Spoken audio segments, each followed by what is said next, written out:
Battle Through the Heavens. By Heavenly Silkworm Potato. Kabanata 646. Mga plano. Walang kahit isang tao sa malaking bulwagan nang lumabas si Xiaoyan mula sa lihim na silid. Medyo nagulat siya dito bago siya umiling na may mapait na ngiti. Naghanap siya ng mauupuan at mahinang pinaupo ang katawan dito bago bumantong hininga. Ang lahat ng pagmamadali sa panahong ito ay nagdulot sa kanya ng kaunting pagod. Creak. Marahang itinulak ang pinto sa bulwagan ng si Xiaoyan ay nagpapagaling ng nakapikit. Kaagad, isang mahabang anino ang nabuo ng dumapo ang sikat ng araw sa isang matangkad na figure. Naaninag ni Joy ang magagandang mata ng babaeng nagbukas ng pinto nang makita niya si Xiaoyan na nagpapahinga sa isang upuan habang nakapikit. Kaagad, natakot siyang abalahin ang kanyang pahinga. Pagkatapos ng maikling sandali ng pag-aalangan, nagsimula siyang umatras. Hihihi. Bakit aalis ka pa pagkatapos mong pumasok? Isang mainit na boses ang biglang tumunog. Nagulat ito sa ginang na tumigil sa pag-atres ng mga yabag. Ang kanyang magagandang mata ay sumilip at nakita na si Xiaoyan, na nagpapahinga habang nakapikit, ay hindi namamalayang nabuksan ang mga ito. Nakangiti na siyang nakatingin ngayon sa kanya. Okay na ba ang mga sugat mo? Nakatayo si Xiaoyu sa pintuan. Tumingin sa lahat ng direksyon ang kanyang tingin habang mahinang nagtanong. Simula kailan ka naging napakaamo? Nagulat si Xiaoyan habang nakatingin kay Xiaoyu. Ang babaeng ito ay mabangis sa kanya mula pa noong bata pa siya. Kailan siya nagsalita ng may ganitong kabaitan? Agad na nakaramdam ng kaunting galit si Xiaoyu nang marinig niya ang nagulat na mga salita ni Xiaoyan. Makinis pa rin ang dila ng brat na ito sa kabila ng 2 taon na hindi nagkikita. Gayunpaman, dahil din sa pamilyar na mga salita na ito ni Xiaoyan ang naging sanhi ng unti-unting paglaho ng kanyang pagiging hindi pamilyar at unti-unting bumalik ang pagiging pamilyar ng nakaraan. Naging mapurol si Xiaoyu matapos iwanan ang hindi pamilyar sa kanyang puso. Pumasok siya gamit ang kanyang mahahabang sexy na mga binti, ang mga paa na pinagnanasaan ni Xiaoyan noon, at naglakad papunta sa bulwagan. Pagkatapos noon, umupo siya sa isang upuan sa tabi ni Xiaoyan. Saka lang niya ibinaling ang ulo niya at tinignan ang pamilyar na mukha na may ngiti. Matapos siyang hindi makita sa loob ng 2 taon, ang lalaking ito, na nagbigay sa kanya ng matinding sakit ng ulo noon, ay naging mas mature. Ang kanyang bata at pinong mukha ay magaan at malinaw kapag siya ay ngumiti, na nagbibigay sa mga tao ng isang uri ng hindi kilalang kaganhawahan. Naging maayos ba kayong lahat nitong nakaraang 2 taon? Nanguna si Xiaoyan para basagin ang katahimikan. Ito ang unang pagkakataon na mag-isa niya si Xiaoyu pagkatapos umakyat mula sa ilalim ng lupa. Bagamat dumating siya sa Pan's Gate sa huling pagkakataon, hindi niya gaanong nakausap si Xiaoyu at ang iba pa dahil napipilitan siya ng oras. Nakapasok na rin sina Xiaoning at Xiaomei sa Inner Academy.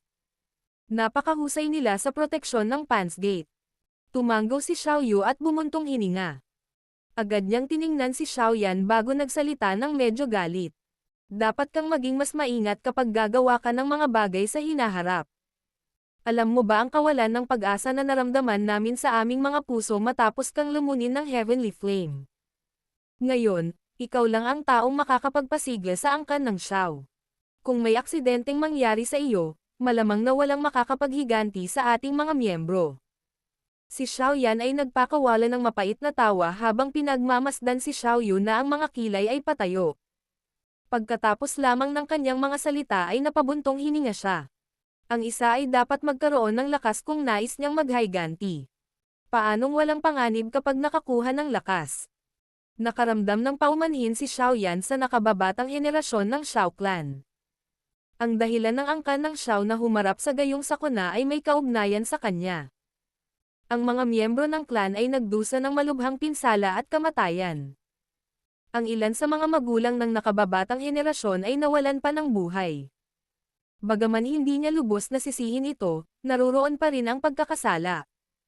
Hindi nakaimik si Xiaoyu habang nakatingin sa medyo manipis na mukha ni Xiaoyan. Bagamat ang taong ito ay hindi kailanman nagpakita ng pag-aalala sa kanyang puso sa kanyang mukha, malamang na ang pressure na naramdaman niya ay napakatindi. Malinaw niyang naiintindihan ang sarili niyang kahalagahan sa angkan ng Xiao. Bukod dito, may bagay na nawawala si Tito Xiao. Hihihi. Huwag na nating pag-usapan ang bagay na ito. Napangiti si Xiaoyan nang maramdaman niyang medyo mabigat ang kapaligiran. Iniba niya ang topic at tinukso. 2 taon na ang nakalipas. May maswerteng lalaki ba na nakagawa ng manligaw sa'yo? Chi, paanong naging ganito kadaling ligawan ang babaeng ito? Isang pamumula ang lumitaw sa mukha ni Xiaoyu habang hinahampas niya ang kanyang mga labi. Bigla siyang naglabas ng ilang card mula sa kanyang storage ring at ibinigay kay Xiaoyan. Ito ang kasalukuyang fire energy card ng Pansgate. Sinabi ni na Wu Hao at Hu Jia na ibigay ito sa iyo kapag ganap kang gumaling mula sa iyong mga pinsala. Kung tutuusin, ikaw ang tunay na pinuno ng Pansgate. Bahagyang nagulat si Xiaoyan. Hindi niya ito natanggap bagkos ay ngumiti lang siya at umiling. Nagsalita siya sa mahinang boses. Hindi lang ako ang taong may kredito para sa kasalukuyang tagumpay ng Pansgate. Baka hindi na ako magtatagal sa Jianan Academy. Mas mabuti para sa inyong lahat na alagaan ang mga bagay na ito. Aalis ka. Saan ka pupunta? Bahagyang nagbago ang ekspresyon ni Xiaoyu nang marinig niya ito.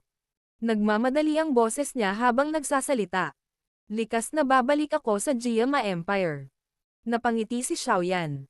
Gayunpaman, isang mahinang malamig na kislap ang kumislap sa kanyang maitim na mga mata. Kailangan kong ayusin ang mga sama ng loob noon, di ba? Hahanapin mo ang Mystic Cloud Sect.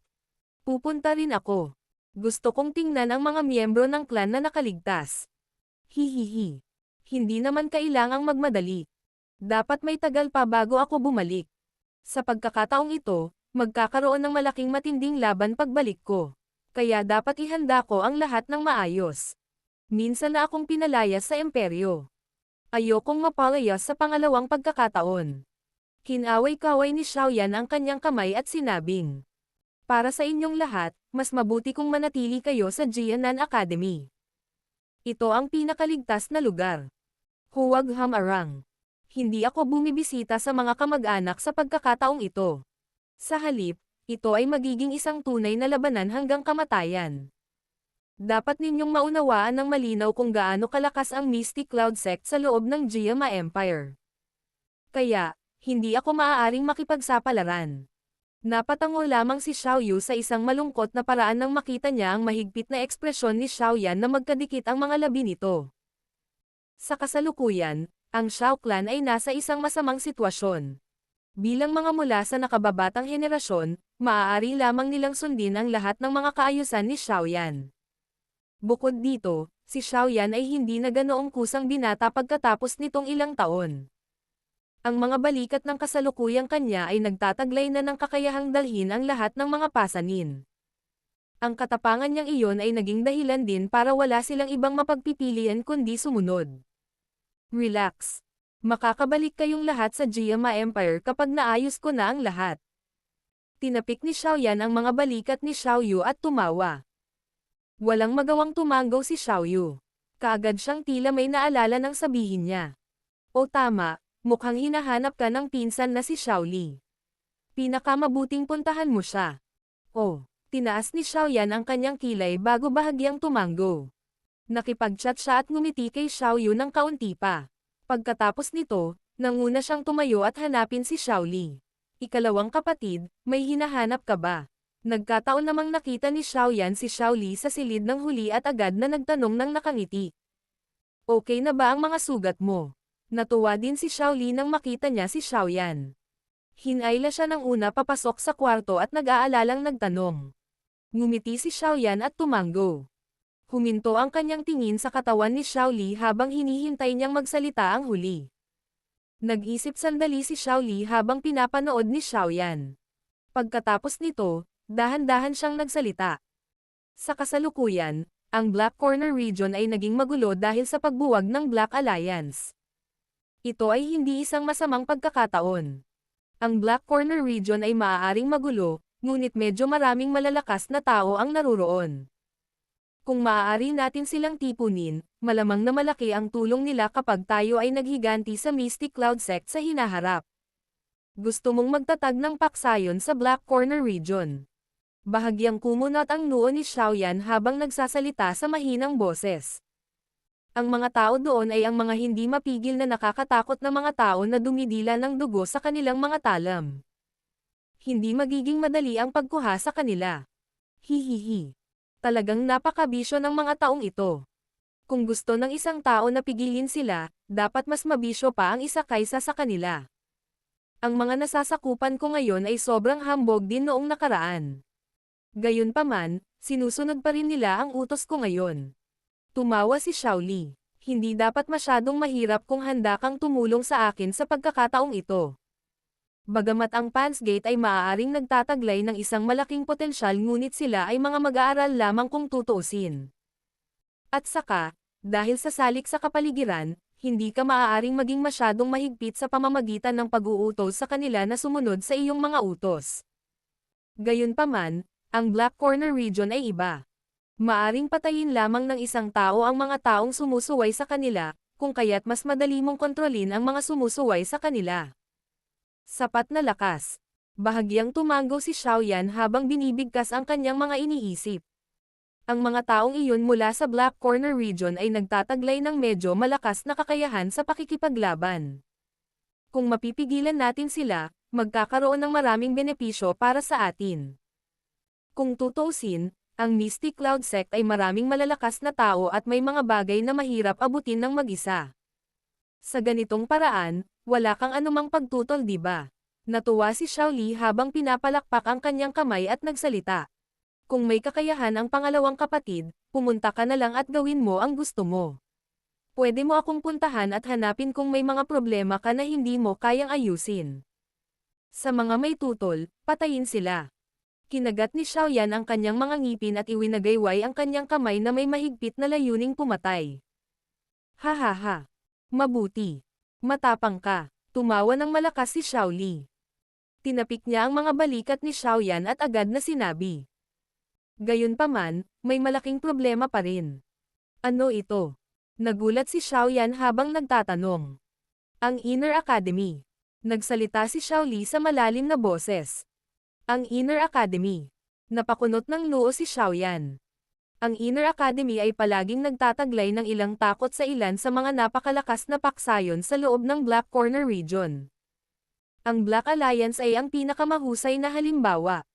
Kung tayo ay matagumpay na magtatag ng isang paksayon sa loob ng Black Corner region, malamang na ito ay maakit ang atensyon ng Inner Academy. Sa oras na iyon, kinagat ni Xiaoli ang kanyang mga labi at kinausap si Xiaoyan. Kaya, kailangan mong kumbansihin si Su Chen bago gumawa ng desisyon. Kung hindi, magkakaroon ng gulo sa madaling panahon. Maaaring may posibilidad na makatagpo ng mga espadang nakabunot. Pinaikit ni Xiaoyan ang kanyang mga mata. Pagkaraan ng ilang sandali, tumawa siya ng mahina at sinabing, hindi mo kailangang mag-alala tungkol dito. Palaging napapansin ng Inner Academy ang mga sobrang malalakas na paksayon sa loob ng Black Corner region dahil nag-aalala sila na kikilos sila laban sa akademya. Hindi nasa lugar na ito ang ating intensyon, at hindi kailangang magkaroon ng salungatan sa kanila. Bukod dito, matutulungan din natin silang subaybayan ang ibang mga pangkat.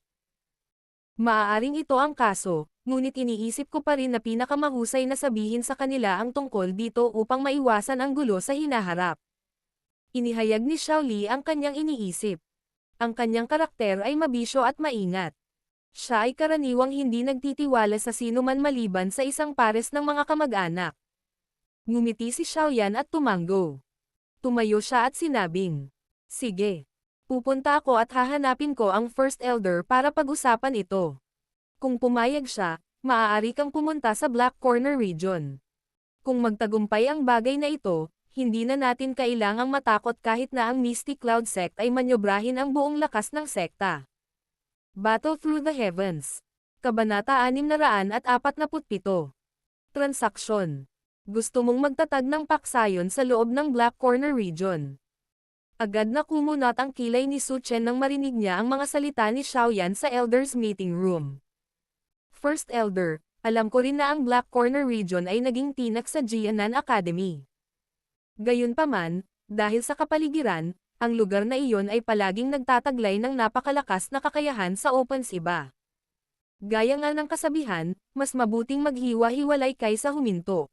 Kung gusto mong tapusin ang problemang ito, natural lang na hindi mo ito magagawa sa pinakamalakas na paraan.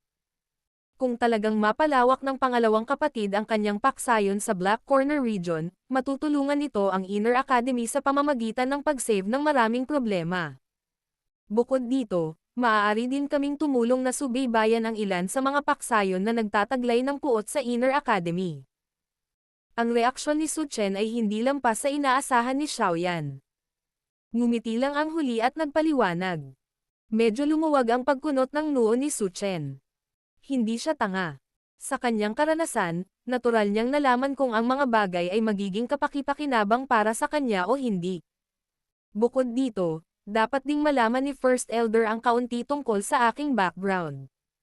Mayroon akong malalim na pagkagalit sa Mystic Cloud Sect. Upang makapaghiganti, mangangailangan ako ng isang malakas na pangkat. Ang Black Corner region ay hindi isang masamang lugar. Bahagyang ngumiti si Xiaoyan habang nagsasalita. Kaya, kahit na lumawak ang pangkat sa hinaharap, malamang na hindi ito magiging malaking banta sa Inner Academy. Kung hindi pinagkakatiwalaan ni First Elder ang pangalawang kapatid ko sa puntong ito, dapat ay mapagkakatiwalaan mo man lang ako, di ba? Kumatok ang daliri ni Su Chen sa ibabaw ng mesa. Sa wakas ay tumanggo siya pagkaraan ng ilang sandali habang sinabi niya. Ang sinasabi mo ay hindi walang dahilan.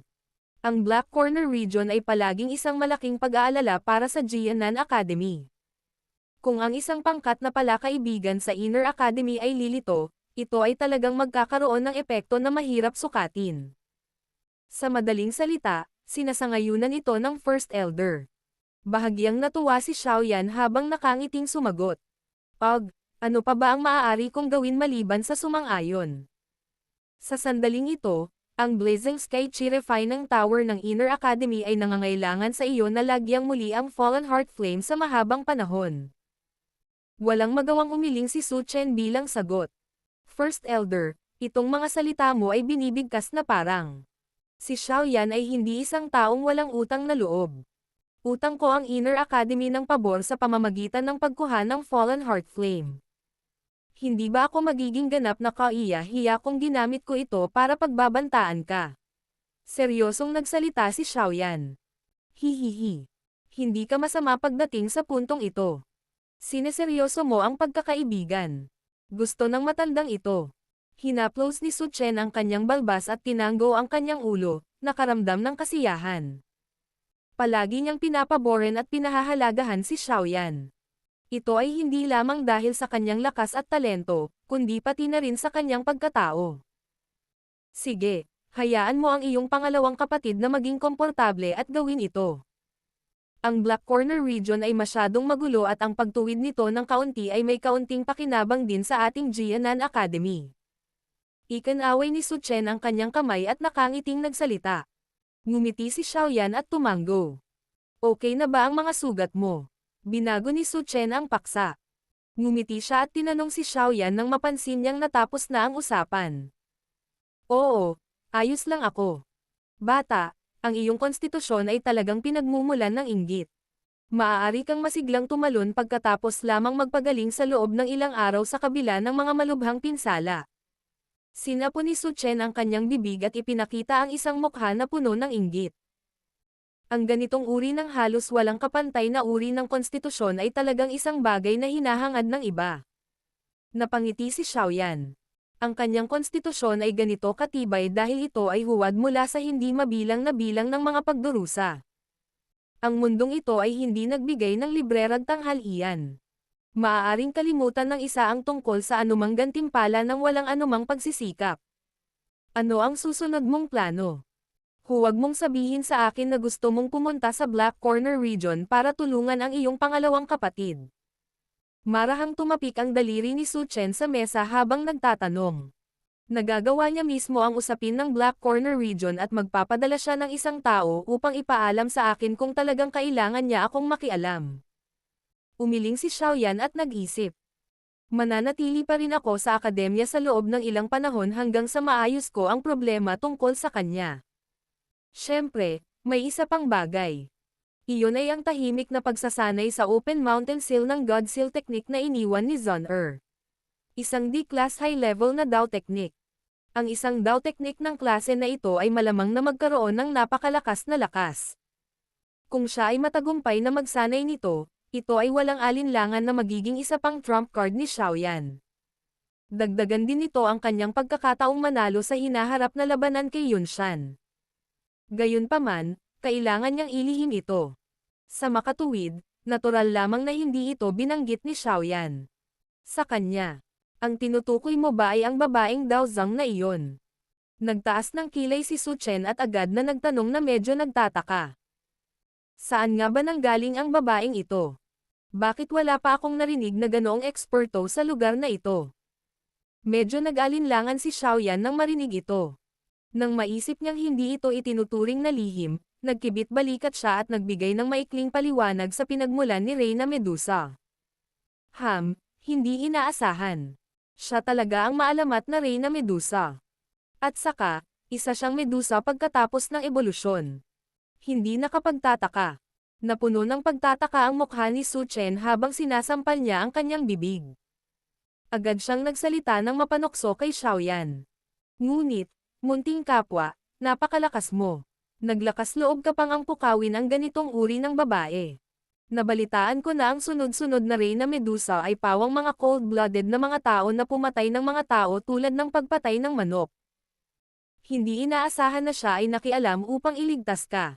Talagang hindi ka panipaniwala iyon. Noon, nagkaroon ng evolve sa Medusa ang nakaraan.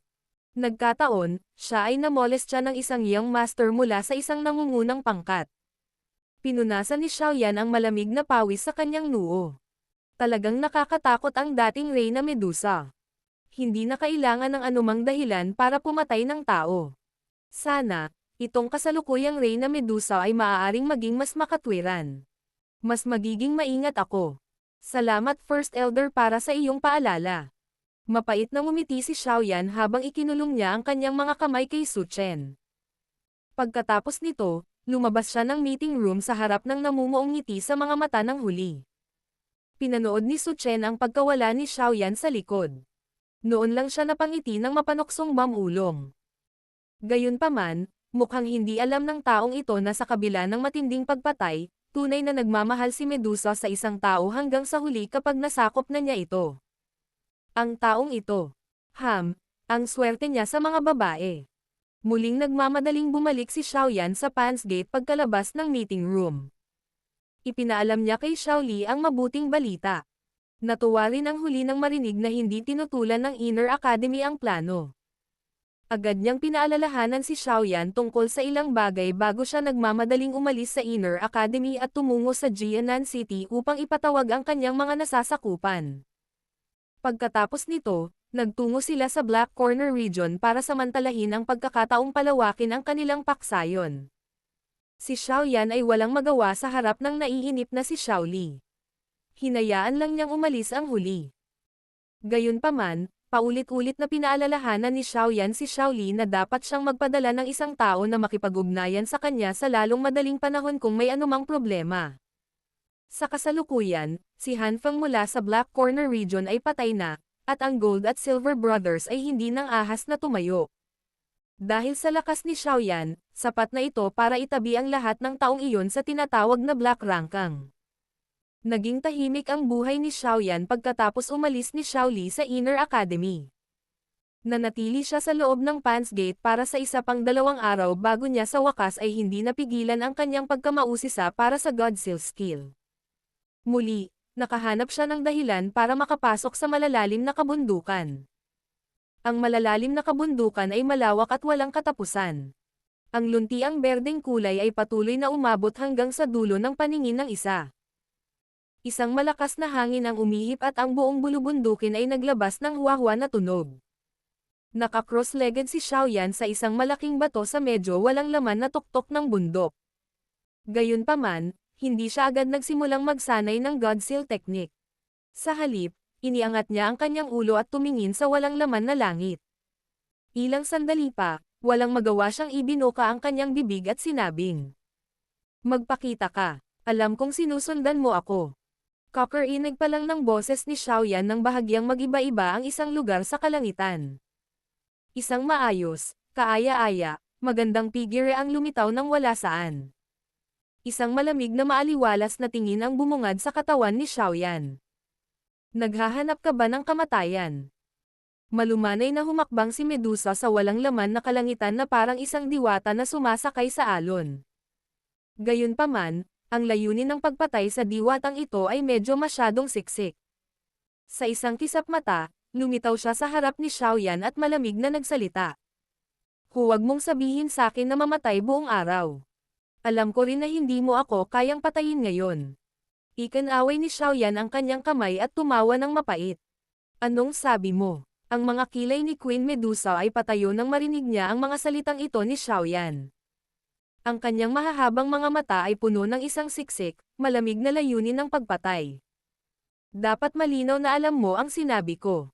Bagamat sumanib ka sa diwa ng Heaven Swallowing Python, naimpluwensyahan ka rin ito.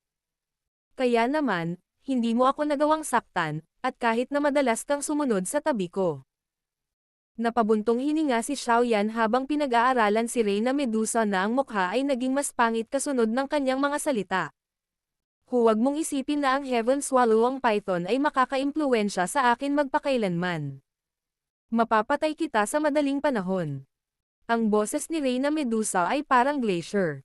Ito ay walang anumang labis na emosyon. Maaari tayong magsagawa ng transaksyon. Ano ang sasabihin mo? Hinaplos ni Xiaoyan ang kanyang medyo masakit na ulo at walang magawang nagsalita. Si Queen Medusa ay walang kahit kaunting reaksyon sa mungkahi ni Xiaoyan. Nitong mga nakaraang taon, ito ay dahil sa iba't ibang mga transaksyon na sa wakas ay nasangkot siya sa lalaking ito. Maaari kitang tulungang ganap na alisin ang impluwensya ng Heaven Swallowing Python at hayaan kang maging isang tunay na Reyna Medusa. Sa kabila ng napagpasyahan na niya sa kanyang puso na hindi niya papansinin ang anumang matatamis na salita ni Xiaoyan, ang puso ni Reyna Medusa ay tumitibok pa rin ng husto nang marinig niya itong sinabi ng huli. Bakit ako magtitiwala sa iyo? Ang mahabang magandang mata ni Reyna Medusa ay naningkit sa isang tamad na arko habang siya ay malamig na ngumiti. Ikinaway ni Xiaoyan ang kanyang kamay at isang shadow shot mula sa kanyang manggas. Sa wakas, itinulak ito sa kamay ni Reyna Medusa. Tiningnan niyang mabuti, at natuklasan niyang isa pala itong scroll. Ilang sinaunang salita ang nakatatak sa kanyang mga mata nang dahan-dahan niya itong binuksan. Ito ay isang panggamot na formula. Ang medicinal pill na mapapadalisay nito ay nagkataon na gagamutan ang kondisyon ng pagiging naimpluwensyahan ng ibang espiritu, bagay na kinakaharap ni Reyna Medusa. Ito ay isang Tier 6 na medicinal pill, Soul Recovery Pill. Ang mga sangkap na panggamot at iba pang mga bagay na kailangan para pinuhin ang medicinal pill ay wala sa scroll na ito. Kung sumasang-ayon ka sa aking mga tuntunin, tutulungan kitang pinuhin ito sa hinaharap. Ano ang masasabi mo? Walang pakialam na nagsalita si Xiaoyan. Pabago-bago ang ekspresyon ni Medusa habang tinupi ang scroll. Malamig pa rin ang boses niya habang nagtatanong. Ano ang kahilingan mo? Susundan mo ako sa loob ng 1 taon. Hindi ka pinapayagang magkaroon ng anumang layunin sa pagpatay sa akin. Kung hihilingin kong mamagitan ka kung kinakailangan, hindi mo ako pinapayagang tanggihan. Ngumiti si Xiaoyan at nagpatuloy. Kapag matapos ang 1 taon, tutulungan kitang pinuhin ang medicinal pill. Sa oras na iyon, magagawa mo ang gusto mo kung gusto mo pa akong patayin. Ano ang masasabi mo? Namilog ang mga mata ni Reyna Medusa. Ang kanyang puso ay bumaba sa isang magkasalungat na pakikibaka. Hihihi. Basta makuha mo ang Soul Recovery Pill, magiging pure Queen Medusa ka sa hinaharap. Hindi ka may impluwensyahan ng kahit ano. Ang ganitong uri ng kalayaan ay may mataas na presyo. Umalangaw-ngaw ang tawa ni Xiaoyan sa tabi ng tenga ni Reyna Medusa. Napuno ito ng pang-akit. Biglang humigpit ang maselang kamay ni Medusa. Ang kanyang malamig na tingin ay tumitig kay Xiaoyan habang ang kanyang malinaw at malamig na boses ay nagdulot ng isang masayang arko na iangat sa sulok ng bibig ng huli. Sige, gagawin ko ang sinabi mo. Battle Through the Heavens. Kabanata 648. Pagsasanay ng Open Mountain Seal. Isang malamig na muso si Queen Medusa nang makita niya ang maliwanag na ngiti sa mukha ni Xiaoyan. Nagpasya siya sa kanyang puso na tiyak na gagawin niyang 10,000 piraso ang taong ito sa hinaharap kapag nakatakas siya sa impluwensya ng Heaven Swallowing Python. Ngumiti si Xiaoyan at umupo mula sa malaking bato. Sinabi niya kay Medusa, "Kung ganoon, maaari na tayong ituring na mga kasama mula ngayon. Business partner lang tayo, hindi magkasama." Sinaksak ni Queen Medusa ang kanyang makinis na mapupulang labi, at ganap na winasak ang iniisip ni Xiaoyan na ay lapit ang kanilang relasyon. Okay, isang relasyon sa negosyo. Walang pakialam na ibinoka ni Xiaoyan ang kanyang kamay at ngumiti bago sinabing. Gayunpaman, dahil magsasama tayo at napakatagal ng 1 taon, hindi ko na basta-basta na lang tatawaging Medusa, di ba? Bakit hindi kita tulungang pumili ng pangalan? Kung hindi, malalaman ng ibang tao ang iyong pagkakakilanlan kapag tinawag ko ang iyong pangalan sa hinaharap. Hindi mo kailangang alalahanin ang iyong sarili tungkol dito. Malamig na tugon lamang ni Reyna Medusa sa mabuting hangarin ni Xiaoyan. Bakit hindi kita tawaging Kailin? Sa tingin ko babagay talaga sa iyo ang pangalang ito. Nagpatuloy si Xiaoyan sa pagsasalita ng mag-isa, hindi man lang nababahala na ang pangalang ito ay isang maliit na Pilistino. Mawala. Nairita si Reyna Medusa sa walang katapusang mga salita ni Xiaoyan, na naging dahilan ng kanyang galit. Puno ng panlalamig ang maganda niyang mga mata habang nakatitig sa binata sa kanyang harapan. Gayunpaman, nang makita niya ang maliwanag na mainit na ngiti sa mukha ng una, ang galit sa kanyang mga mata ay medyo nawala. Malamig niyang sinabi, "Hindi lang pangalan ko ang Queen Medusa, kundi pati na rin ang status ko. Hindi ko kailangan na palitan mo ang pangalan ko." Pagkasabi niya nito, tumalikod siya at tumakbo sa malayo. Nagbago ka na bilang isang tao. Hindi ang kalahating tao na kalahating ahas na anyo ng nakaraan. Sa makatuwid, natural na kailangan mo ng isang pangalan. Sa hinaharap, tatawagan kitang Kailin. Ang pagsasabing si Reyna Medusa ay napakahirap. Medyo walang ingat na itinaas ni Xiaoyan ang kanyang ulo, at sumigaw ng malakas kay Reyna Medusa sa kalangitan. Bahagyang huminto ang katawan ni Reyna Medusa. Saglit na kumikislap ang mga mata niya. Gayunpaman, sa pagkakataong ito, hindi siya sumigaw ng galit. Gumalaw ang kanyang katawan at nag-transform siya sa isang magaan na figurine na sumugod sa malayo. Dagdag pa rito, maaari ba kitang troublemayan upang tulungan akong bantayan ang aking paligid at huwag hayaang may makagambala sa akin? Kung hindi, kung may aksidenteng nangyari, ang ating transaksyon ay magiging walang bisa. Tuluyan ng hindi pinansin ni Reyna Medusa ang malakas na sigaw ni Xiaoyan. Ang kanyang katawan ay kumikislap at siya ay nawala sa abot tanaw. Walang nakakaalam kung dinadala niya ang mga salita ni Xiaoyan sa kanyang puso. Bahagyang napangiti si Xiaoyan nang makita ang pagkawala ni Reyna Medusa. Sa wakas ay naayos na niya ang malaking problemang ito.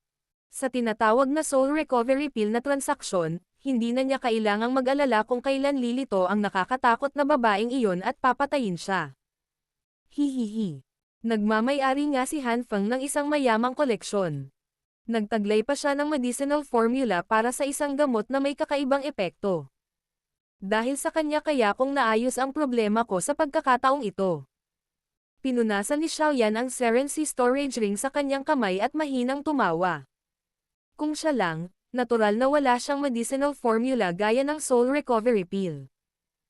Ang bagay na ito ay isang bagay na kinuha niya mula sa Serency Storage Ring habang siya ay nagpapagaling. Ngayon, makakapag-relax na ako sa wakas at makakapag-practice ng Godzilla Palm. Inunat ni Xiaoyan ang kanyang tamad na baywang at bahagyang ngumiti. Muli siyang naupo nang nakakross ang paa sa malaking bato at pumikit. Gumalaw ang kanyang isip habang unti-unting damaloy ang ilang impormasyon sa kanyang puso. Maingat na binasa ni Xiaoyan ang paraan ng pagsasanay para sa Open Mountain Seal. Matagal bago siya nagkunot ng kilay at nagmulat ng mata. Ang Godzilla technique na ito ay talagang karapat-dapat na maging D-class high-level Dao technique. Ang hirap na kasama habang nagsasanay nito ay maraming beses kaysa sa flame-splitting tsunami. Kailangan talaga nitong magbukas ng tatlong partikular na chi paths bago makondensed ang isang palad at manyobrahin si Dao Chi para palabasan ang Dao Technique. Napakunot ng noo si Xiaoyan. Ang mga chi paths sa katawan ng isang tao ay kasing komplikado ng mga bituin sa buong kalangitan. Mayroong hindi mabilang na bilang ng mga ito. Ang ilan sa kanila ay maliliit at mahirap hanapin. Bukod dito, sila rin ay lubhang malutong.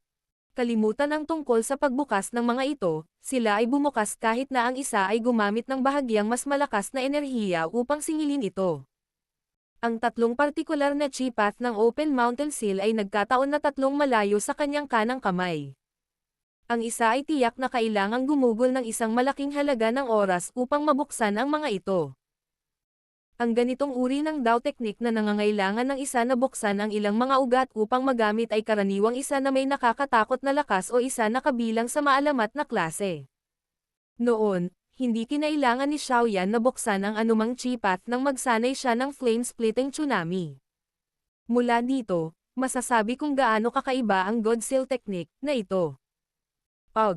Mahinang bumantong hininga si Xiaoyan. Umiling siya nang walang magawa. Ngayong umunlad na ang mga bagay sa yugtong ito, maaari na lamang niya itong subukan kahit gaano pa kahirap buksan ang tatlong ugat.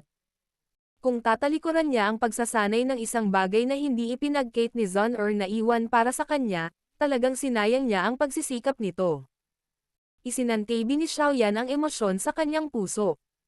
Ang kanyang isip ay unti-unting tumahimik nang pumasok siya sa kanyang kondisyon sa pagsasanay makalipas ang ilang sandali. Ang isip ni Xiaoyan ay mabilis na nakarating sa tatlong ugat na kailangang buksan pagkatapos niyang pumasok sa kanyang training mode. Tiningnan niya ang tatlong chi path na parang tatlong nakaharang na silindro at muling bumantong hininga. Mukhang sasakit ang ulo niya. Gumalaw ang isip ni Xiaoyan at isang maliit na hibla ng Dao Chi ang lumabas sa loob ng kanyang katawan. Sa wakas, umikot ito ng ilang beses sa ilalim ng kontrol ni Xiaoyan bago ito tuluyang nakarating sa malayong chi path na ito. Pagkatapos nito, sinunod nito ang utos ni Xiaoyan at maingat na sinalakay ang maliit na chi path na iyon. Ang pagbubukas ng isang chi path ay isang napakasakit na bagay. Ang matinding sakit na naganap nang alisin ni Dao Chi ang chi path at pinalawak ay hindi isang bagay na kayang tiisin ng isang ordinaryong tao. Gayunpaman, ang inaasahang matinding sakit at kahirapan na palawakin ang chi path ay hindi lumitaw nang ibuhos si Dao Chi sa maliit na chi path na iyon. Bagamat napakabagal ng daloy ng Dao Chi dahil sa maliit na sukat ng chi path, malinaw na naramdaman ni Xiaoyan na ang nakaharang na pakiramdam sa loob ng chi path ay unti-unting nawawala. Anong nangyayari? Medyo natigilan si Xiaoyan habang pinag-aaralan niya ang chi path na unti-unting na-unblock. Ang kanyang puso ay napuno ng hindi paniniwala. Kailan pa naging madali ang pagbubukas ng chi path? Siyempre, sa mismong sandaling ito, natural na hindi alam ni Xiaoyan ang matagal na paghatak ng digmaan sa pagitan ng Fallen Heart Flame at ang kakaibang likido nang pumasok siya sa kanyang malapit ng mamatay habang nasa ilalim siya ng lupa. Ang pinakadakilang nanalo sa tug of war na iyon ay ang katawan ni Xiaoyan. Hindi alintana kung ang kanyang mga buto, mga chi path, mga kalamnan, at iba pa, sa kanyang katawan, lahat ng mga ito ay ganap na napino sa panahon ng paghatak ng digmaan. Kaya naman, ang anumang bahagi sa loob ng katawan ni Xiaoyan ay mas matigas kaysa sa mga ekspertong iyon na may lakas na katulad niya. Dahil din sa kanyang mga chi path na dati nang napino kaya naramdaman ni Xiaoyan na ang pagbubukas ng isang chi path ay ganito kadali. Ito ay katulad ng isang lagusan na ang balangkas ay halos ginawa na ng isang tao. Ang lahat ng mga taong sumunod ay kailangan lamang na alisin ang ilan sa mga fragment ng bato na naiwan sa loob ng tunnel. Kung ang isang ordinaryong tao ay magbubukas ng kanilang mga chi path, malamang na ang kanilang mga chi path ay pumutok na mula sa presyon ng Dao Chi. Paano magiging posible na magkaroon ng pag-unlad ni Xiaoyan? Bagamat hindi sigurado si Xiaoyan kung bakit naging ganito kasimple ang pagbubukas ng isang chi path, ito ay isang bagay na hindi nakasakit kay Xiaoyan kahit kaunti. Kaya naman, sa kanyang ligaw na kagalakan, sinimulan ni Xiaoyan na walang tigil na idirekta si Dao Chi na hampasin ang nakablock na chi path na ito. Ang chi path na ito, na hindi pa niya ginamit, ay tahimik na pinalawak sa mabagal na takbo ng kanyang Dao Chi. Kahit na ang pagbubukas ng isang chi path ay naging mas madali dahil sa naunang pagpipino ng loob ng kanyang katawan, ito ay isang proseso pa rin na kailangan ng isang tao upang sumunod sa mga patakaran. Pagkatapos ng lahat, ang ugat ay kasalukuyang masyadong marupok. Kung ang isa ay tahimik na gagamit ng kaunting puwersa, ang isa ay magiging sanhi ng pagkawasak nito. Ang panganib na ito ay isang bagay na kahit si Xiaoyan ay hindi nang ahas na tanggapin. Sa makatuwid, kapag ang pagbukas ng ugat sa loob ng kanyang katawan ay umusad ng parang pagong, ang medyo naiinip na si Xiaoyan ay maaari lamang makapasok sa kanyang kondisyon sa pagsasanay at hatiin ang kanyang atensyon sa dalawang magkaibang lugar. Gaano man kabagal o parang pagong ang takbo, sa huli ay darating din ito sa destinasyon. Ang unang chi path ay sa wakas ay binuksan niya 5 araw pagkatapos niyang makapasok sa malalalim na kabundukan. Formal niyang ginawa ang kanyang unang hakbang sa pagsasanay ng Open Mountain Seal. Matapos magkaroon ng ilang karanasan mula sa unang pagtatangka, medyo naging pamilyar si Xiaoyan sa kanyang mga natitirang chi paths. Bagamat ang bilis niya ay katulad pa rin ng pagong na gumagalaw, mapapag-alitan nito ang isang tao hanggang sa magsuka siya ng dugo at mamatay kung ikukumpara ng isa ang kanyang bilis sa iba. Ang pangalawang chi path ay binuksan din ni Xiaoyan nang walang anumang insidente sa paligid ng 10 araw o higit pa pagkatapos mabuksan ang unang ugat. Ang ganitong uri ng maayos na pagsasanay ay naging sanhi ng labis na kasiyahan ni Xiaoyan na hindi niya maisara ang kanyang bibig. Ayon sa bilis na ito, malamang na magagawa niyang ganap na tapusin ang paunang kondisyon ng pagbubukas ng 3 chi path sa loob ng 1 buwan. Sa oras na iyon, formal na niyang maisasanay ang Open Mountain Seal na labis niyang ninanais. Tahimik na damaloy ang oras sa malalalim na kabundukan. Marahil ay may epekto sa medusa ang paalala ni Xiaoyan. Wala nang nakaistorbo sa kanya mula nang pumasok siya sa kanyang kondisyon sa pagsasanay. Ito ay nagbigay daan sa kanya upang makakuha ng isang napakatahimik na kapaligiran sa pagsasanay. Eksakto pagkatapos ng 1 buwan, biglang nagmulat ang binata sa tuktok ng bundok na nakapikit. Isang malasubstanyang glow ang sumilay sa kanyang mga mata bago ito unti-unting naglaho makalipas ang ilang sandali. Dahan-dahang tumayo si Xiaoyan mula sa malaking bato. Inangat niya ang ulo niya at nagpakawala ng mahabang hininga. Nagbukas siya ng 3 ugat sa loob ng 1 buwan. Ang ganitong uri ng bilis ay isang bagay na kahit siya mismo ay hindi lubos na makapaniwala. Malamang na ito ay isang magandang resulta kahit na inilagay sa angkan ni Zhong Er. Dahil nabuksan na ang chi paths. Susunod, ito na dapat ang oras para formal na magsanay ng Open Mountain Seal. Tumawa ng mahina si Xiaoyan. Ang kanyang kanang kamay ay bumuo ng isang lubhang kakaibang selyo ng kamay sa kanyang harapan. Itinulak pasulong ang hand seal. Ito ay likas na kalabisan ng walang anumang Dao Chi upang i-activate ito. Gayunpaman, malinaw na naunawaan ni Xiaoyan na sa loob ng maikling panahon, ang lakas na ilalabas ng hand seal ay malamang na mabigla kahit sa kanyang sarili. Battle Through the Heavens. Kabanata 649. Xiao Gate. Ang luntiang berdeng kulay na nagmumula sa malawak na kagubatan ng bundok ay parang berdeng dagat kung saan hindi makikita ang mga hangganan nito. Isang binata na nakasuot ng itim na damit ang nakatayo sa isang malaking bato sa tuktok ng isang bundok sa loob ng isang bahagi ng malalim na hanay ng bundok na ito. Ang kanyang ekspresyon ay mataimtim, habang ang kanyang kanang kamay ay bumubuo ng kakaibang selyo at agad siyang sumigaw ng malakas. Open Mountain Seal. Isang malakas na kinang agad na sumili mula sa palad ng binata nang tumunog ang sigaw. Kasunod ng paglitaw ng ningning ay biglang itinulak pasulong ang kanyang palad. Gayunpaman, ang matinding pagkinang sa kanyang palad ay parang isang epiphyllum nang gumalaw ang kanyang palad at agad na nawala. Bahagyang hangin lang ang dinadala ng palad na ikan-away. Isang puff ang ibinuga at isang maliit na hukay ang sumabog sa lupa. Walang magawang umiling si Xiaoyan habang pinag-aaralan niya ang hukay sa lupa. Napaupo siya sa malaking bato habang paulit-ulit na nagbubuga ng magaspang na hininga. Ang enerhiya na kailangan para itaboy ang Open Mountain Seal na ito ay talagang napakalakas, na nagresulta sa hindi niya ito magagamit ng paulit-ulit. Ang moldito na Open Mountain Seal na ito ay talagang napakahirap isagawa. At saka, ito pa lang ang unang selyo. Hindi ko talaga alam kung gaano katikat ang natitirang 4 na seal. Si Xiaoyan ay mahinang sumando sa isang malamig na bato at mamulong sa sarili na may mapait na ngiti.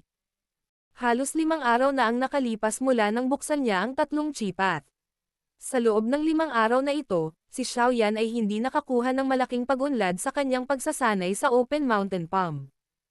Ang kahirapan ng pagsasanay sa bagay na ito ay higit na lumampas sa kanyang imahinasyon.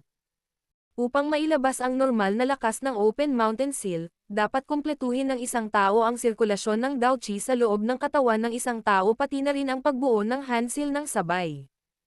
Kung hindi, mangyayari ang isang bagay na tulad ng nangyari kanina.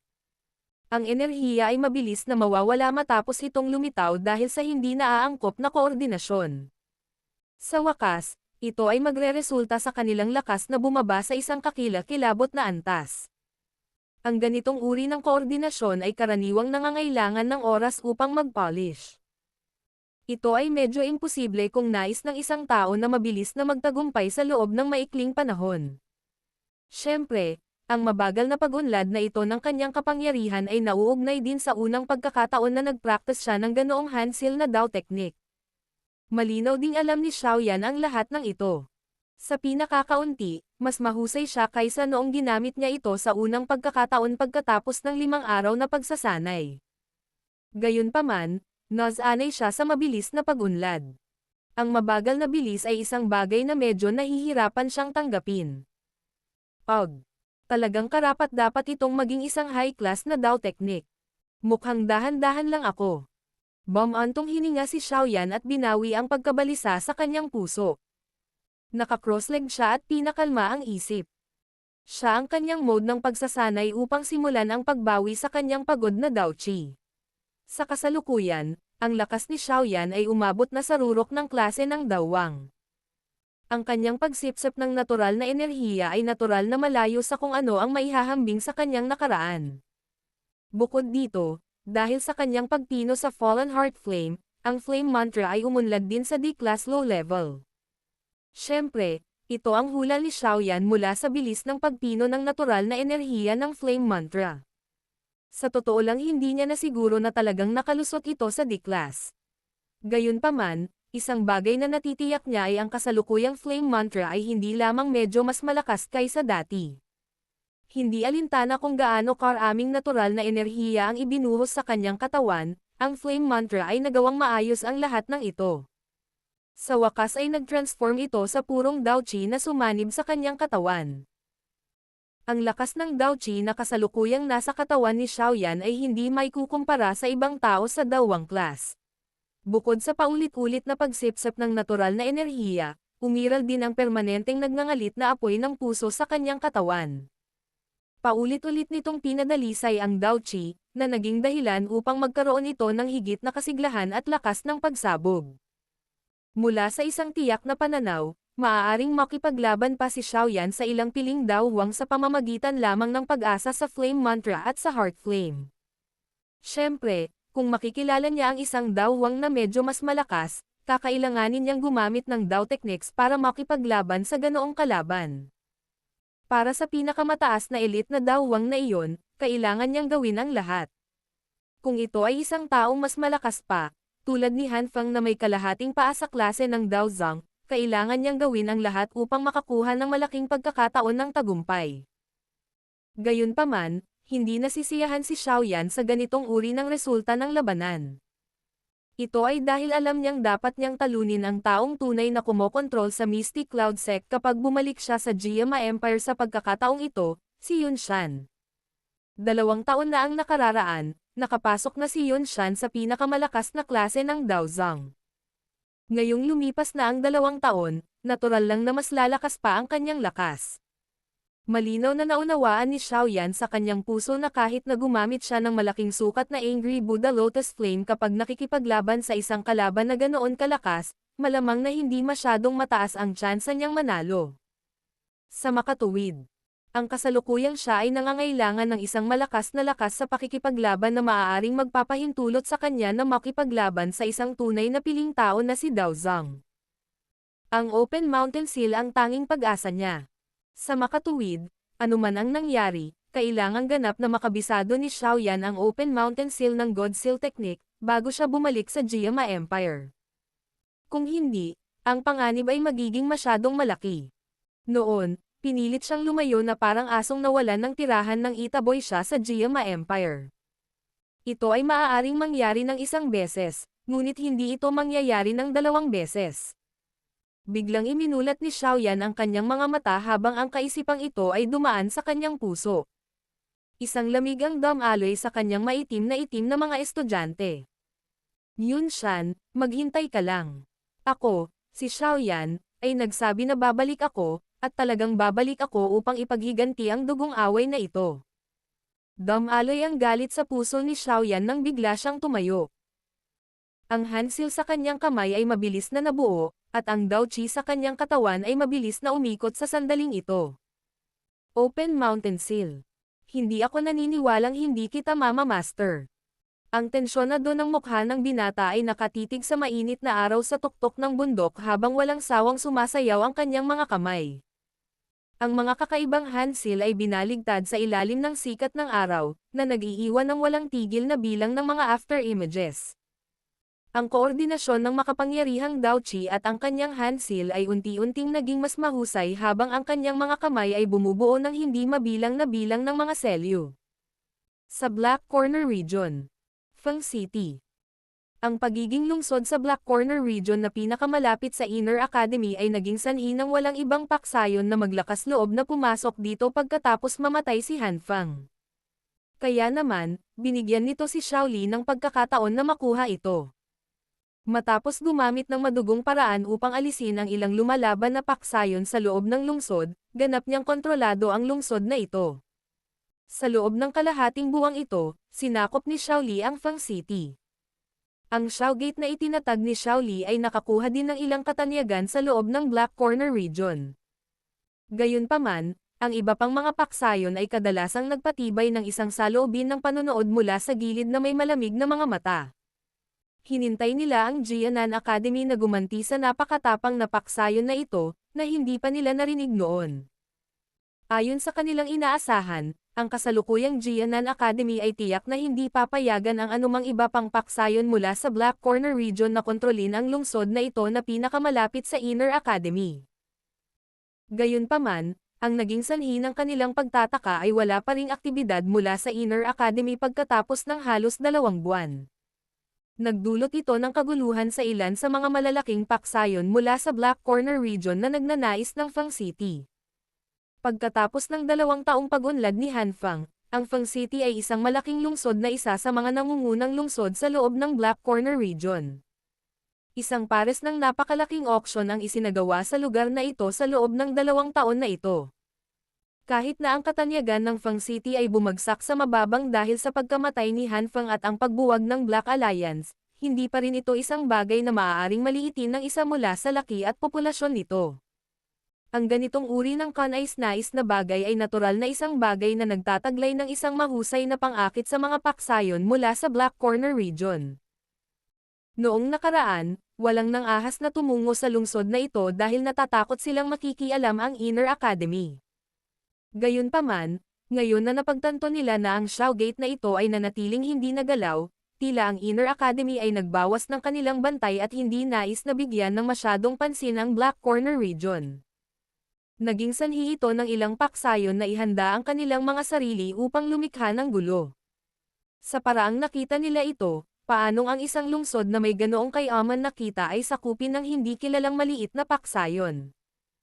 Sa makatuwid, sa wakas ay nagkaroon ng isang katamtamang laki na paksayon na hindi napigilan ang pagkilos pagkatapos na sakupin ng Xiao Gate ang Feng City ng humigit kumulang 20 araw.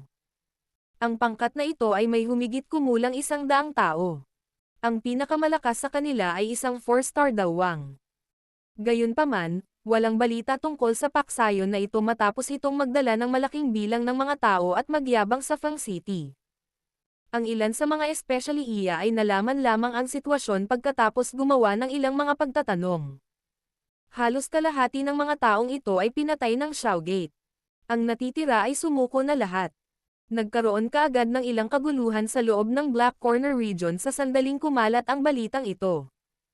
Ayon sa mga alituntunin ng Black Corner region hanggat ang isang paksayon ay nagtataglay ng isang dalubhasa na dawwang, ito ay itinuturing na isang pangkat ng pangalawang antas. Kung nagtataglay ito ng isang dawwang, ito ay maituturing na isang tunay na pangkat ng first tier. Para sa mga mas malakas pa, magkakaroon sila ng pambihirang posisyon tulad ng Black Alliance kung saan walang maglalakas loob na masaktan. Siyempre, ito ay maliban sa isang katulad na malaking nilalang tulad ng Jianan Academy. Ang kakayahang pumatay ng higit sa kalahating ikalawang antas ng pangkat, pati na rin ang pagsuko ng kalahating bahagi ay nangangahulugan na ang lakas ng Shougate na ito ay malamang na mayroong kwalifikasyon na halos makapasok sa kategorya ng isang pangkat sa unang antas.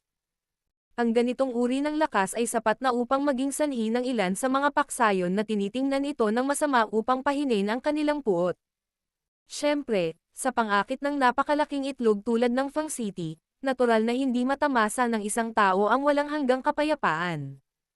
Kaya naman, ang kapayapaan ay tumagal lamang ng kalahating buwan bago nakuha ni Xiao Li ang balita na 3 first-tier faction sa loob ng Black Corner region ang nagsanib kamay upang salakayin ang Fang City at kunin ang mga karapatan sa pamamahala mula sa Shougate. 3 first-tier factions ang magkapit kamay. Ang line-up na ito ay maaaring hindi maihahambing sa Black Alliance noon, ngunit hindi ito maaaring maliitin. Nahaharap sa ganitong uri ng malakas na pag-atake na nagtataglay ng hindi bababa sa 3 elite na dawwang, natural na imposible para sa sariling lakas ni Xiao Li na harangin ito. Kaya naman, isang mensaheng kalapati ang tahimik na lumipad palabas mula sa Fang City sa sandaling nagsimulang magtungo ang napakalaking tropa mula sa 3 malalaking paksayon patungo sa Fang City. Sa wakas, tumungo ito sa malalalim na kabundukan sa loob ng Inner Academy. Mabilis itong lumipad. Battle Through the Heavens. Kabanata 650. 3 malaking paksayon. Bang! Isang napakalaking jade green na handprint ng enerhiya ang biglang lumitaw sa kalangitan. Agad nitong dinala ang nakakatakot na tunog ng rumaragasang hangin habang marahas itong bumasag sa pader ng bundok na parang bola ng kanyan. Kaagad, ang buong tuktok ng bundok ay malakas na sumabog at marahas na yumanig sa buong bundok. Isang makapal na linya ng bitek ng braso ang kumalat na parang sapot ng gagamba mula sa tuktok ng bundok at tinakpan ang buong dingding sa loob ng maikling panahon. May bahid ng kaputian ang ekspresyon ni Xiao Yan habang pinagmamasdan niya ang tuktok ng bundok na malapit ng gumuho habang nakasuot ng maputlang puting ekspresyon. Isang saya na hindi may tatago ang bumalot sa maitim niyang mga mata. Matapos magsanay ng maraming araw, sa wakas ay natutunan na niyang kontrolin ang ritmo. Sa makatuwid, tunay niyang nagamit ang Open Mountain Seal. Bagamat ang Open Mountain Seal sa pagkakataong ito ay medyo hindi maganda, naniniwala si Xiao Yan na tiyak na makakamit niya ang kompletong mastery sa pamamagitan ng pagsasanay kung bibigyan siya ng sapat na oras. Sa oras na iyon, ang lakas ng Open Mountain Seal na ito ay malamang na maging mas nakakatakot. Mahirap ang lahat sa simula. Dahil mayroon ng magandang simula si Xiao Yan, ang tagumpay ay sandali lamang. Huminga ng malalim si Xiao Yan. Ikinumpas niya ang madilim na berdeng pakpak sa kanyang likod, at dahan-daang dumaong sa isang magulong tuktok ng bundok. Matapos ang mahigit isang buwang pagsasanay, kasalukuyang naabot niya ang isang paunang mastery ng Open Mountain Seal. Kung nais niyang maabot ang kumpletong karunungan, kakailanganin niya ng oras at pagkakataon upang maasa ito sa pamamagitan ng aktwal na karanasan sa pakikipaglaban. Talagang karapat-dapat itong maging D-class high-level Dao technique. Nagamit ko lang ito sa unang yugto nito, ngunit ang lakas nito ay hindi mas mahina kaysa sa flame-splitting tsunami. Magkakaroon ako ng isa pang trump card kapag nakikipaglaban sa iba sa hinaharap. Ang dark green na flame wings sa likod ni Xiao Yan ay tahimik na nawala habang siya ay mahinang tumawa. Isang sigaw ng ibon ang biglang tumunog sa kalangitan ng si Xiao Yan ay nagplanong bawiin ang pagod na Dao Qi sa kanyang katawan. Inangat ni Xiao Yan ang kanyang ulo na may kaunting pagdududa bago bahagyang nagbago ang kanyang ekspresyon. Inilahad niya ang kanyang kamay at isang puwersa ng pagsipsip ang sumabog. Sinipsip pababa ang mensaherong kalapati na nananatili sa langit. Nakatanggap si Xiao Yan ng isang maliit na tubo ng kawayan mula sa binti ng messenger bird. Binuksan niya ito at may inilabas na papel na nakatupi. Lumipat ang tingin niya dito at lumubog ang ekspresyon niya. Matapos mag-isip sandali, pinitik niya ang kanyang daliri at nagliyab ang piraso ng papel. Ito ay naging isang tumpok ng abo na nagkalat sa ilalim ng lupa. Kailin. Lumingon si Xiaoyan at biglang sumigaw ng malakas sa malawak na kagubatan sa paligid. Gayunpaman, walang ni Katie na reaksyon kahit na matapos ang mahabang panahon. Walang ibang pagpipilian si Xiaoyan nang sumigaw siya muli. Medusa, may problema. Halika. Sa pagkakataong ito, isang pitong kulay na liwanag ang sa wakas ay lumabas mula sa isang tiyak na bahagi ng kagubatan ilang sandali matapos ang pag-iyak. Sa loob ng ilang kisap mata, ang malamig, walang malasakit na Reyna Medusa ay lumitaw sa harap ni Xiaoyan. May ilang isyo na kailangan kong pumunta sa Black Corner region. Tara na. Automatikong hindi pinansin ni Xiaoyan ang malamig na mukha ni Reyna Medusa habang nagsasalita ito. Maaari mong kalimutan ang tungkol sa pagkuha sa akin upang maging iyong librerag manlalaban. Nakatayo ang kilay ni Medusa habang nagsasalita sa malamig na boses. Wala nang sino mang tutulong sa iyo na pinuhin ang soul recovery pill kung mamatay ako. Ngumiti nang walang pakialam si Xiaoyan. Agad na nanginig ang kanyang likod at lumitaw ang isang magandang pares ng dark green na fire wings. Ang mga pakpak ng apoy ay pumutok at ang katawan ni Xiaoyan ay mabilis na umangat sa hangin habang pinalilibutan ng mabangis na hangin ang kanyang katawan. Sa wakas, tumalikod siya at sumakay patungo sa Black Corner region. Alam ni Xiaoyan na nagkaroon ng problema si Xiaoli mula sa sulat. Gayunpaman, hindi niya binalak na mangalap ng mga katulong mula sa Inner Academy. Sa kanyang kasalukuyang lakas, sa pangkalahatan ay walang makakapigil sa kanya sa loob ng Black Corner region. Bukod dito, hindi dapat kalimutan ng isa si Medusa na kasalukuyang sumusunod sa kanya pagkatapos maabot ang isang kasunduan na makipagtulungan. Ito ay isang tunay na piling tao na Dao Zhang. At saka, baka mas malakas pa siya kaysa kay Su Chen. Dahil sa lakas ni na Xiaoyan at Medusa, malamang na sapat na sila para walisin ang buong Black Corner region. Ang tinatawag na Gold-Silver Brothers ay maaaring magkapit-bisig para maantala si Su Chen. Gayunpaman, kung ang kanilang kalaban ay si Reyna Medusa, malamang na hindi sila magiging maswerte. Pagkatapos ng lahat, hindi siya isang ordinaryong piling tao na Dao Zhang. Mahigpit na kinuyam ni Medusa ang kanyang kamay habang pinagmamasdan ang figure ni Xiaoyan na unti-unting lumalayo. Saglit siyang nag-alinlangan bago niya inis na itinikom ang kanyang mga pilak na ngipin. Ang kanyang maisla na mga binti ay humakbang sa walang laman na kalangitan habang ang kanyang anyo ay nag-transform sa isang sinag ng liwanag na mabilis na samalo sa itim na figure sa harapan. Sa Feng City. Sa sandaling ito, ang lahat ng atensyon sa loob ng Feng City ay natipon sa Grand Manor sa gitna ng lungsod. Malamang na ang lugar na iyon ang lugar kung saan magpapasya ang kumokontrol sa lungsod. Sa totoo lang, karamihan sa mga tao sa loob ng lungsod ay hindi masyadong interesado kung sino ang mamamahala sa lungsod. Sa anumang kaso, alam nila na hindi alintana kung sino ang may kontrol, sa huli ay magugulo lang sila sa pinakamababang antas. Kaya naman, lalo silang natuwa nang makita ang maraming paksayon na may malaking laban para sa posisyon na pamahalaan ang lungsod, na nagresulta sa pag-agos ng dugo na parang ilog. Ang mga taong natuwa sa paghihirap ng iba at gustong magdagdag ng insulto sa pinsala ay matatagpuan sa buong Black Corner region. Humigit kumulang kalahating oras na ang nakalipas, 3 malalaking unit ang pumasok sa Feng City bago tuluyang nagmadali sa manor kung saan dating nanirahan si Medicine Emperor Han Fang. Sa kasalukuyan, nasa lugar na iyon ang paksayon na kumokontrol sa Feng City, ang Xiao Gate. Karamihan sa mga tao sa loob ng Feng City ay nakarinig tungkol sa 3 makapangyarihang paksayon na ito. Pagkatapos ng lahat, ang kanilang reputasyon ay sapat na upang kumalat sa buong Black Corner region dahil sila ay first-tier factions. Kaya naman, halos lahat ay pamilyar sa kanila. Dark Sky Sect, Luoxia Gate, at Wild Lion Gang.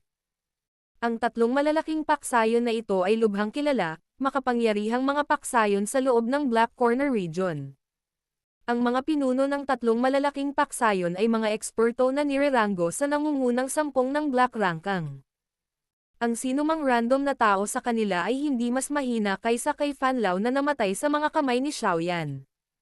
Ang tatlong malalaking paksayon na ito ang nangibabaw sa Black Corner region at noon pa man ay mapang-api. Hindi pa nga nila pinansin si Han Feng nang imbitahan niya itong tatlong malalaking paksayon na sumama sa kanya noong naitatag na niya ang Black Alliance. Ang ganitong uri ng aksyon ay maaaring naging sanhi ng labis na galit ni Han Feng, ngunit hinayaan niya ang mga bagay dahil natatakot siya sa lakas ng tatlong malalaking paksayon na ito. Noon, napaka-ingrandi ng Black Alliance. Gayunpaman, ang tatlong paksayon na ito ay nagawang pumili na tanggihan ang pagsali sa kanila kahit na sa ganoong uri ng sitwasyon. Mula dito, masasabi ng isa na taglay nila ang napakalakas na kapital. Kung tutuusin, hindi naman tanga ang mga pinuno ng tatlong malalaking paksayon. Natural na ayaw nilang saktan ang mga taong hindi nila kayang masaktan. Kahit na si Han Feng ay isang taong kinatatakutan nila, malayo ito sa punto kung saan kailangan nilang yumuko sa kanya. Maraming tao ang naawa sa tinatawag na Xiao Gate ngayong ipinadala na ng tatlong paksayon na ito ang kanilang puwersa sa Feng City. Sa mata ng maraming tao, ang Xiao Gate ay parang isang estudyanteng nakakatugon sa isang master nang harapin ang tatlong matandang first-tier faction na ito sa kabila ng Xiao Gate na nagtataglay ng kwalifikasyon na malapit sa first-tier faction. Kung ang pinuno ng Xiao Gate ay matino, masunurin niyang ibibigay ang mga karapatang kontrolin ang lungsod. Ito ang pinakamatalinong pagpili. Sa isang malawak na bulwagan sa loob ng isang malaking patio, ang kapaligiran ay sobrang tensyon at tila sisabog ito sa isang kislap. Sa kasalukuyan ay may 4 na grupo ng mga tao sa loob ng bulwagan sa sandaling ito. Ang pinakamalayo sa loob ay natural na Xiao Gate na kumokontrol sa lungsod. Ang tatlong iba pa sa labas ay tila mga tao mula sa tinatawag na Dark Sky Sect, Luo Xia Gate, at Wild Lion Gang. Ikaw ang pinuno ng Xiao Gate, tama ba? Hindi ako magpapatalo. Huwag mo kaming sisihin sa paghuhugas ng dugo sa lugar na ito kung hindi mo ako bibigyan ng malinaw na sagot sa loob ng 1 oras. Isang nasa katanghaliang gulang na malaking lalaki na may hubad na dibdib na nagpapakita ng napakalaking leon na umuungal patungo sa langit ay bahagyang nakikita sa kanyang dibdib na sumulyap kay Xiao Li. Sumilay ang ngiti sa kanyang mukha na puno ng madugong amoy. Ahem. Si sect leader yan ay prangka pa rin. Gayunpaman, sinasang-ayunan ko rin ang kanyang mga salita. Kakasalita pa lang ng nasa katanghaliang gulang na lalaki ay tinakpan ng isang magandang babae ang kanyang bibig at isang mapagmahal na tawa. May nakatato na malandi na poppy flower sa gilid ng mukha niya malapit sa tenga niya. Bagamat maganda ito, nagtataglay ito ng nakamamatay na lason. Isang anino ang mukha ng matandang nasa kabilang gilid ang tumawa ng maitim. Gumalaw ang kanyang malabuto na kamay sa mesa. Ang dating ako ay hindi lumaban sa loob ng mahabang panahon. Iniisip ko kung ako ay magiging walang awa tulad ng nakaraan kung gagawin ko ito. Mayroong halos 100 tao na nakatayo sa isang nakakalat na paraan sa likod ng 3 taong ito. Ang katawan ng mga taong ito ay napuno ng dugo. Kasing lamig ng mga mabangis na hayop ang kanilang mga titig nang magwalas sila. Madilim at malamig ang tingin ni Xiao Li habang pinagmamasdan ang 3 tao na nagsasalita ng parehong himig. May 100 lalaking nakaitim na nakadamit na nagtipon sa likuran niya. Ang madugong baho sa kanilang mga katawan ay hindi mas mahina kaysa sa mga taong nasa harapan niya. Sa isang sulyap, masasabi ng isa na sila ay may masaganang karanasan sa labanan at mga masasamang individual. Ang dahilan kung bakit hindi agad kumilos ang kabilang partido sa kanilang pagdating ay dahil sa malakas na aura ng mga taong ito na nakaitim na nakadamit sa panig ni Xiao Li. Kung hindi, matagal na silang umatake kaagad dahil sa kanilang karakter. Bakit pa sila paulit-ulit na magdaldaw sa lugar na ito? Malinaw kung batid na kayong tatlo ay may malalaking kamao sa loob ng Black Corner region. Malakas kayong lahat at wala akong magagawa kung gusto ninyong sakupin ang Feng City. Posibleng ibigay ko ang Feng City. Pero, iisa lang ang lungsod. Kanino ko ito ipapasa? Nilero ni Xiao Li ang tasa ng tsaa sa kanyang kamay nang bigla siyang magtanong. Nagkaroon ng kaunting pagbabago sa kapaligiran sa loob ng bulwagan nang tumunog ang mga salita ni Xiao Li. Ilang sandali pa, tumawa ang magandang babae na may suot na sexing damit. Hindi masama ang plano mo, ngunit walang silbi ang ganitong uri ng plano para ihiwalay kami sa isa't isa. Hindi mo kailangang mag-alala kung sino ang mamamahala sa lungsod na ito. Ang kailangan mo lang gawin ay pangunahan ang iyong mga tao palabas ng Fang City. Hinigpitan ng kamay ni Xiaoli ang hawak sa tasa ng tsaa. Napabuntong hininga siya na may kaunting pagkabigo sa kanyang puso. Tunay ngang napaka-experience nila at hindi nagpakita ng anumang senyales ng pagkahulog sa pandaraya na ito. Posibleng umalis kami sa Fang City. Gayunpaman, hindi ako ang pinuno ng Xiaogate. Hindi mo ba dapat hintayin na bumalik ang aming pinuno kung gusto mong mawala tayo? Kumunat ang noo ni Xiaoli. May kung anong layuning pagpatay ang bumungad sa kanyang malamig na mukha habang nagsasalita siya sa malalim na boses. Ang kasalukuyang kailangan niyang lumaban ng ilang oras para magmadaling bumalik si Xiaoyan.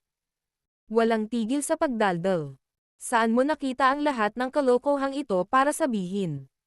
Ang matandang ito ay wala dito para pag-usapan ang anumang bagay sa iyo. Nandito ako para ipaalam sa iyo na umalis ka sa lungsod na ito. Agad na nanlaki ang mga mata ng malaking lalaki na may nakalantad na mga braso sa sinabi ni Xiaoli. Dama po ang palad niya sa mesang nasa harapan niya hanggang sa magkapira-piraso ito habang siya ay nagpakawala ng mabangis na tawa. Agad na naging malungkot ang ekspresyon ni Xiaoli. Ang malaking grupo ng mga lalaking nakaitim na nakadamit sa likuran niya ay nagbugarin ng klang na tunog habang inilalabas nila ang kanilang mga sandata mula sa kanilang mga baywang. Sa isang iglap, ang kapaligiran sa loob ng bulwagan ay naging balisa na may mga espadang nakabunot. Ito ay isa na lalabas sa isang labanan sa pagpatay sa kaunting hindi pagkakasundo. Hihihi. Gusto mong paalisan ang Xiaogate ko sa Fang City. Kahit si Han Fang ay hindi kwalipikadong gawin iyon. Sa tingin mo ba ay may karapatan ka? Isang mahinang malamig na tawa ang biglang umalangaw-ngaw nang tuluyan ng gumuho ang kapaligiran. Isang itim na figure ang agad na lumitaw sa gitna ng bulwagan sa paraang parang multo sa harap ng mga mata ng lahat.